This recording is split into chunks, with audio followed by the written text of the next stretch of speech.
এই মুহূর্তে আছি আমরা রঞ্জিতবাটি কেটেদল খানাকুল বিধানসভার অন্তর্গত, যেখানে জানা যাচ্ছে এই মুহূর্তে যে এখানে সিপিএম এবং তৃণমূলের কোনো কর্মীরা এখানে নেই, এবং যে এজেন্টদের থাকার কথা সেই এজেন্টরা কিন্তু এখানে আসেনি।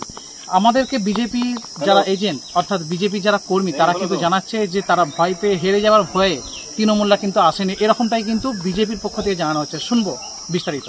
এখানে তৃণমূলের এজেন্টরা আজকে আসেনি? না না না আসেনি।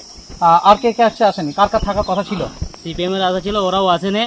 এখানে শুধু বিজেপির এজেন্ট আছে। আর কি মনে হচ্ছে ভোটের হার জিত কি হবে?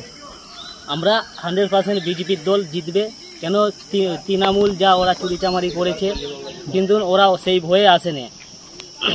আপনার পরিচয়? আমার নাম ওমর ঘাটা। এটা কোন জায়গা? এটা কেটেদল।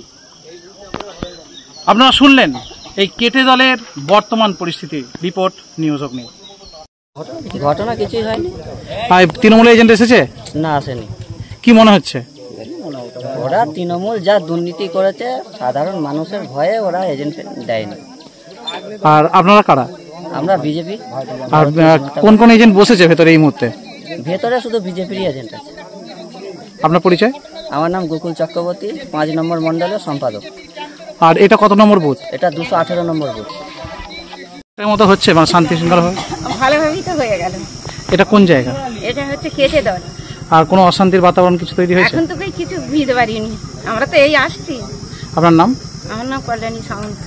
ভোট কেমন চলছে এখানে? এখানে ভোট শান্তিপূর্ণভাবেই চলছে। সকাল থেকেই লাইন পড়ে গেছে। মহিলাদের ভোটটা বেশি পড়েছে, পুরুষদের ভোটটা একটু কম আছে। ছেলেরা সব একটু কাজে গেছে, কাজ থেকে ফিরে দুপুরের পরেতে ভোটটা দিতে আসবে। এটা কোন গ্রাম এবং কত নম্বর বুথ? এটা হচ্ছে আপনার কেটেদল গ্রাম। বুথটা হচ্ছে 218 নম্বর বুথ। কি নাম আপনার? আমার নাম হারাধন ভৌমিক। ভোট দিলেন? হ্যাঁ, ভোট দিলাম। কখন আসছিলেন? এই একটু আগে এসেছি। বুথে ভিড় কেমন? ভিড় মোটামুটি। অশান্তি কোনো কিছু রয়েছে? না না, এখানে কোনো অশান্তি নেই, খুব শান্তিপূর্ণ ভোট হচ্ছে। আপনার নাম? আমার নাম হারাধন ভৌমিক। বাড়ি? আমার বাড়ি কেটেদল।